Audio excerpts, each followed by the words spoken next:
Hey, what is up? 2 minutes in the box with Gordo, March 4th, 2025. Today, we're going to recap last night's game.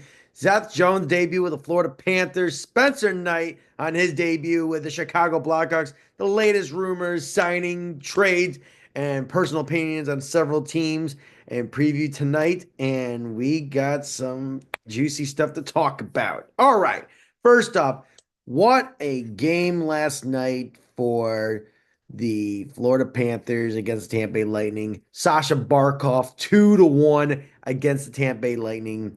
It was grit and dirty, typical rivalry in the Sunshine State. Florida Panthers since 2023 against the Tampa Bay Lightning, 10-3, unreal.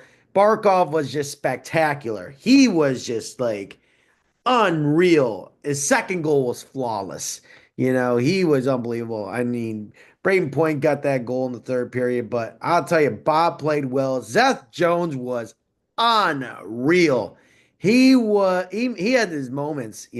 He was very calm in his demeanor. He played his position. He dangled. I mean, he's got great smooth puck control. He is something that Florida's been looking for all season long. I know they lost Brandon Montour and Oliver Ekman Larson, but that right there is the Florida Panthers are looking for. I believe they're not done yet. And I heard that earlier, an hour ago, reports that William, one of the Bookquist brothers, has signed a 2-year extension with the Florida Panthers. I like this signing. He's a great fourth liner. And I gotta say, that was right there a very good 2-year extension. $1.5 million. What a bargain right here. That was a very good bargain. A 2-year deal, $1.5 million, no consequences, and it doesn't affect the salary cap. For now, we've got some very interesting more stories to talk about. So we've got the Washington Capitals against the Ottawa Senators last night. That right there, Washington winning 5-4 shootout. Very close game. Ottawa got a very valuable point, but the Capitals, they increased their lead in the Metropolitan and in the NHL. Just a very good game. It was very close. Shots on goal. It was just, and I'd say Connor McMichael, this kid is a dynamite. What a great draft pick he has become for the Washington Capitals. 22 goals so far this season, 25 assists. But wait, there's more, maybe. There's more, maybe. There's more, maybe. There's more, maybe. I'll say this guy is the real deal. He's a great role player. And I gotta say, he might be a 35 goal scorer by the end of the season. I mean, Brady Tkachuk, he's been playing well. Stutzel, unreal. He is just unreal. 44 assists this year. He is a premier playmaker. Brady Tkachuk. Now, I gotta say, Brady Tkachuk, if Ottawa doesn't make the playoffs, if they don't, I could see this guy going to the Florida Panthers or the Utah Hockey Club. I feel bad for Brady. I feel bad for him. It's one of those things, a very talented player in a very small market, and and his window of opportunity of winning in Ottawa is going to be closing any moment now. Yeah, it's not pretty. And let's go over to the Buffalo Sabres, Montreal Canadiens. Montreal wins this game barely. They squeaked out of this game barely. They had a 3-0 lead. And luckily, thank God for Mike Matheson getting the game-winning goal for his fifth of the season. And Nick Suzuki, man, 46 assists this year. Wow. This guy's gonna be going up to 60 assists. I mean, unreal. He's got similar stats to Sidney Crosby. Unreal. This year's stats alone is like almost a Sidney Crosby. And in Cole Caulfield, he's a 40 goal scorer. Unreal. Lane Hudson, 43, 44 assists this year. Unreal. This is Montreal's got a very bright future ahead of them. And I know Yaroslav Slavowski's been struggling this year. He's got 11 goals this year, and then he's got 24. You know, it's tough to be the number one pick and playing in the hockey crazy city of Montreal. It's a tough city, and I know Buffalo losing again. It's a gut to the it's a punch to the gut. I mean, oh my. I mean, Darlene plays playing well. Alex Tuck and Tage Thompson, and it's going to be very interesting what happens on Friday. Buffalo is going to miss the playoffs again, and this team is a sad dumpster fire. I mean, it's sad. A hockey crazy city, they don't deserve this. They deserve better. I feel sorry for those fans in Buffalo. They deserve better. And speaking of deserving better, the New York Islanders losing 4-0, and the Rangers win another shutout back to back consecutively. And I'll say this. The Rangers, they are still trying to play that catch up to get into the playoffs, but the Rangers, it's hard to say if they are buyers or sellers at this point. I know they made that trade, trading VC away and Lindgren away, and they got some draft picks in return. That's a compromise, but when I don't know if it's too late for them. I don't know. Let's see what happens by the end of the week, but the Rangers, they're on the trend of going up a step, but the Islanders, though, it's sad. It's really sad about the New York Islanders. I'll get to them and my personal opinion a piece about them. Let's go over to the Maple Leafs and the San Jose Sharks. Great game, great game. And San Jose came back strong. What a game for the San Jose Sharks. Tyler Toffoli tying the game. Unreal. And Jack Thompson getting the third goal of the season on the first goal. And, William Eklund's a hell of a playmaker. I'll tell you, he is one heck of a playmaker. And this was Toronto's first shootout of the season, and they lost to Sutherland. And I'll say Toronto and Florida since they both got points. Toronto's technically first in the Atlantic Division. Meanwhile, the Panthers are second. They both have 79 points, but the Maple Leafs have the edge on them due to a victory in November. And then we go to the final game of the night last night. What a night for Spencer Knight. 5-1 Chicago Blackhawks, .976 save percentage, 41 out of 42 shots. Got the number one star of the game. You gotta love this kid. It's gonna suck that he's not with the Florida Panthers anymore, and he's gonna have a very bright future in the NHL. It's a darn shame that he got traded, but both teams needed their pieces for their rebuild and contending for a Stanley Cup, and it's one of those old things you got to say. It's consequences and sacrifices you got to make. You know, Teams have to go through it all the time. It's a consequence of winning and a sacrifice of losing a piece and gaining a piece. It's tough. It's a darn tough thing to swallow. Yeah, it is a darn thing to swallow. But overall, Seth Jones, heck of a night for the Florida Panthers. Spencer Knight, I believe those two are the players of the night on that end. And now let's get to the rumors of the day. We just heard that Jake Evans got a 4-year contract extension worth $11.4 million. Good on Montreal to keep a player off the trade market. And Joel Mia, he's still on the market. And right now, we're going to be seeing some very interesting trades in the like we just saw something very interesting just a few hours ago. What a three-way deal we've got right here. A three-way deal right here with the Boston Bruins, Edmonton Oilers, and New Jersey Devils. So this trade is that the Edmonton Oilers acquired Trent Frederick, former first round pick of the Boston Bruins, and you get Max Jones.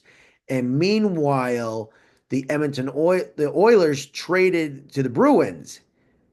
That was their St. Louis original second round pick and a fourth round pick in 2026 and Max Warner and Max LaChance going over to the New Jersey Devils and Trent Frederick's $575,000 cap hit. And I gotta say that the Edmonton Oilers are trying to be very tough. They want to be a very tough team in the playoffs. They got a taste of that last year against the Florida Panthers. They want to get tough. I believe that it's going to be a bloodbath in the playoffs. And seeing that trade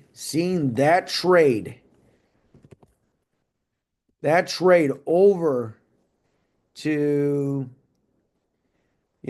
Edmonton, it's a sign. It's showing that, wow, we're going to see a very interesting Friday. We're going to see like I said, interesting Friday. And, the Oilers are second place in the Pacific Division. They got to play catch up with Vegas. And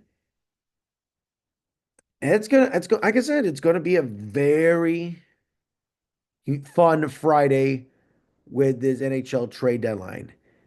It's going to be a fun trade deadline this Friday alone. Shane LaChance is a devil, let's just say. And now I want to talk about the New York Islanders.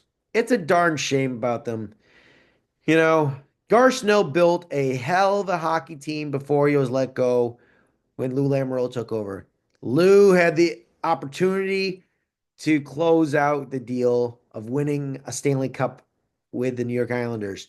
He had the chance in 2020. He had a chance in 2021. I wish they would have won in 2021. It breaks my heart. That Islander team had grit, heart, and soul. It's a damn shame. Losing to Tampa Bay like that in game 7, it breaks and tears that heart out. The Islanders deserve better. That right there, like their window closed. It sucks for the Islanders. It really sucks. It would have been an amazing that winning a Stanley Cup at the Nassau Coliseum and that barn in Long Island, it would have been rocking like crazy. It would have been an opportunity of a lifetime to see the New York Islanders winning the Stanley Cup in front of their fans at the Nassau Coliseum. It would have been a drive for five that no one would have ever forgotten. It would have been amazing. And they would have easily beaten the Montreal Canadiens. It would have been an amazing feat for the New York Islanders, but their window is closed. It's sad. It sucks. I feel for those fans. I feel for them. I really, really do. It's really, really sad. Now let's go over the Pittsburgh Penguins. I gotta say about Pittsburgh, they got to rebuild. Their window's closed too. Sid's gonna stay. I think Gino's gonna stay. I'm thinking Carlson's gone. Letang, I believe his contract's gonna be up soon. And I'm boldly predicting this that in 2026, the Pittsburgh Penguins will win the lottery and they will draft Gavin McKenna from the Madison Hat Tigers. And he is the next generational great player in the NHL. It would be like it's so coincidentally crazy that Mario in 1984, Sidney Crosby 21 years later, and then another 21 years later, Gavin McKenna. Yeah, I think the Penguins are going to be rebuilding in the future. I mean, like they've got to do something. They've got to get younger. They got to get faster and stronger. Let's just see what happens with them. And Vancouver, in the meanwhile, man, I don't get it with them. Last year they almost took down the Edmonton Oilers in the second round of the playoffs. They were so damn close, but Thatcher Demko, I don't know what's going on with him. His health, he's been out of the lineup most of the season. It's going to be concerning. What if he gets traded in the offseason? That is going to be a big question mark and concern for the Vancouver Canucks. And Elias Pettersson, he needs to go. I mean, money can't buy, goals, shots, assists. I mean, 2 years ago, he was a 103-point player. Then he was 89 points or something. But this year, 36. I'm sorry, you don't pay a player 11.7 million, a former lottery player that type of money and he's underwhelmingly productive. Money can do that to you. Money can make you lethargically lazy. It happens. At the end of the day, I got to say, if Rick Tocchet leaves and Elias Pettersson gets a new coach and he thrives, it could be a good thing. But if it's the other way around, I say wish my luck to Elias Pettersson. It just didn't work out. And my prediction is that in 2027, Vancouver will win the lottery. The Vancouver Canucks, I'm just gonna predict this. I don't we're like about 2 years away from this. Landon Dupont, the defenseman for the Everett Silvertips, the exceptional status quo player, who's supposedly the next Cale Makar, he will be the number one pick and he will be a Vancouver Canuck. I'm predicting it just because, yeah, this kid is a human dynamo. He is one heck of a hockey player, and he's got a very bright future ahead of him. And let's talk about the St. Louis Blues. The Blues, I mean, they made two big, bold moves in the offseason. I know they are still in the hunt for the playoffs, and they are stacked to the brim with veteran defensemen and goaltending with Jordan Binnington. But I gotta say, their offer sheets to two former Edmonton Oilers players and Philip Broberg and Dylan Holloway. What a steal! What a steal! Just for 2 years. This year alone, this year alone, Philip Broberg, 49 games played, 6 goals, 15 assists, 21 points with a plus 11. Man, Edmonton missed out. And when he was with the Oilers from 2021 to 2024, 3 years in the AHL and NHL splitting time, full timer in the NHL, plus 11. He's done tremendously well for the St. Louis Blues. There's going to be a lot of regret letting him go. And also the Oilers losing that second round pick, too. That was St. Louis's pick originally. That is going to backfire on them very quickly. And Dylan Holloway, what a year he's had.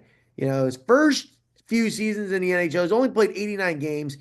He's been a split up and down guy between, Bakersfield and Edmonton Oilers. And it's a consequence. You lose a guy with so much potential. And look at this. Look at the numbers for Dylan Holloway. 62 games played, 20 goals, 46 points, a plus 12. What a steal. The Edmonton Oilers lost that trade.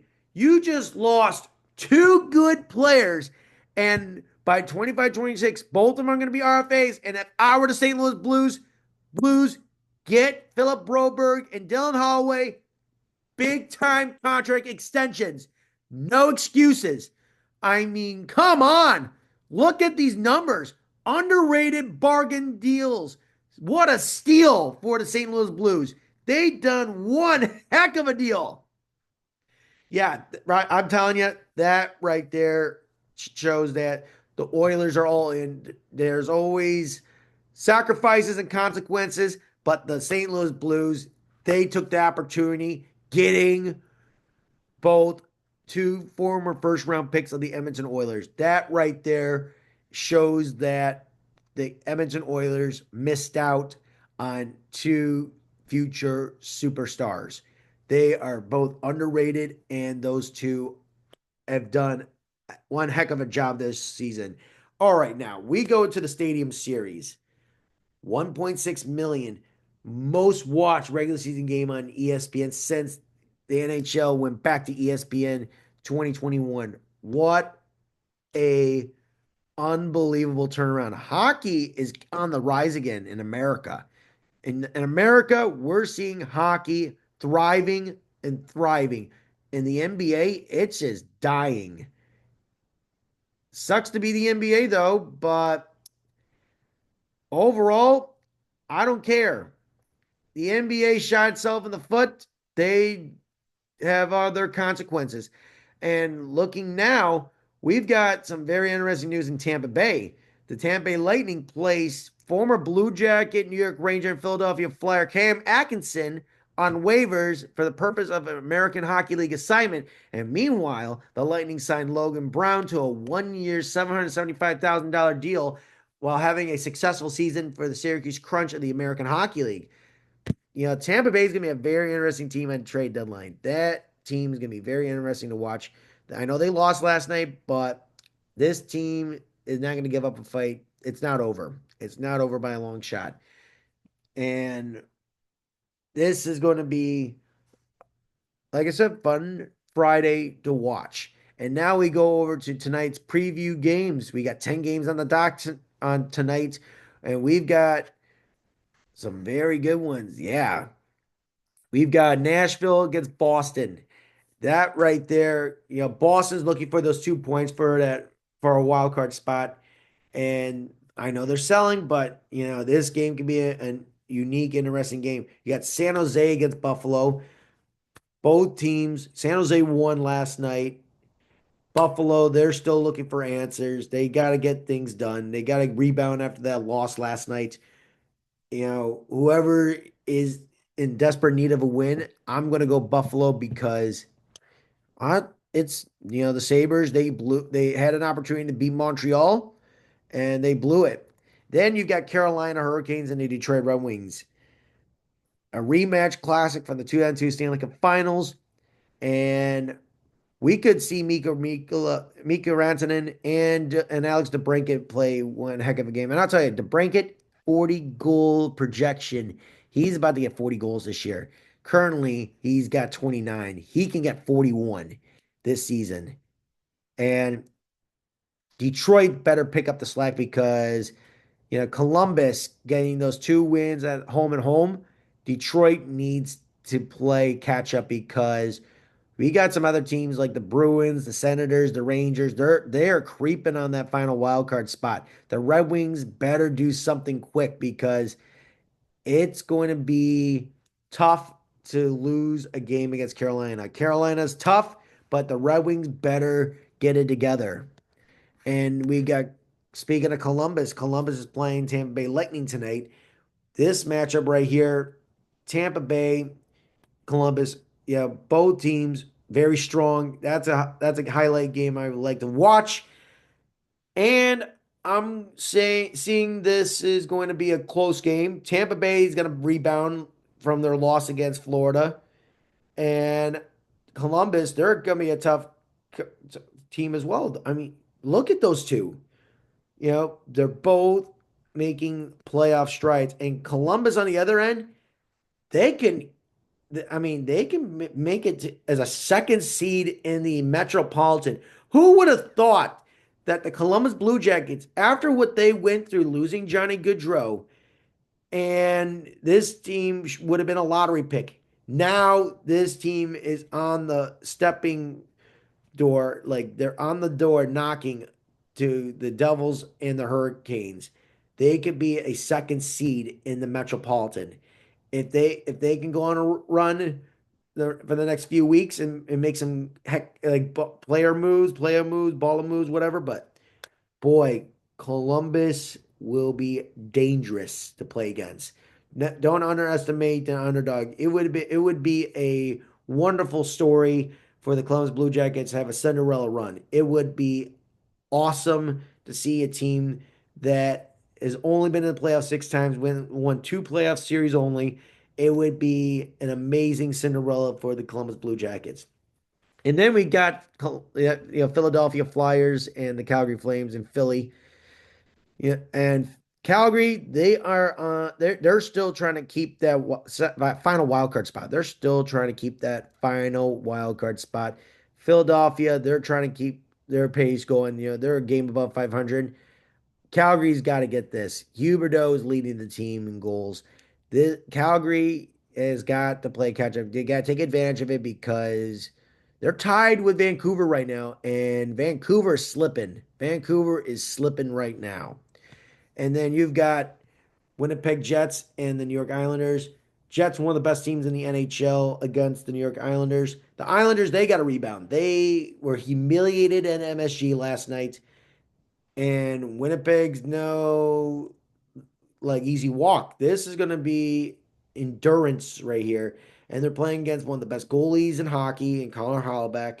and you got Mark Scheifele, you've got Kyle Connor. I mean, the Islanders going to have a tough time, but they got a rebound after a humiliating 4-0 loss to the Winnipeg Jets. If I were the Islanders, you got to get it going. And then you've got New Jersey Devils and the Dallas Stars. And this is crucial right here. Dallas, they've got to get something. New Jersey, they're looking at the standings. It's crazy to see that the Devils have the Blue Jackets trailing, and they're in the same boat with the Hurricanes.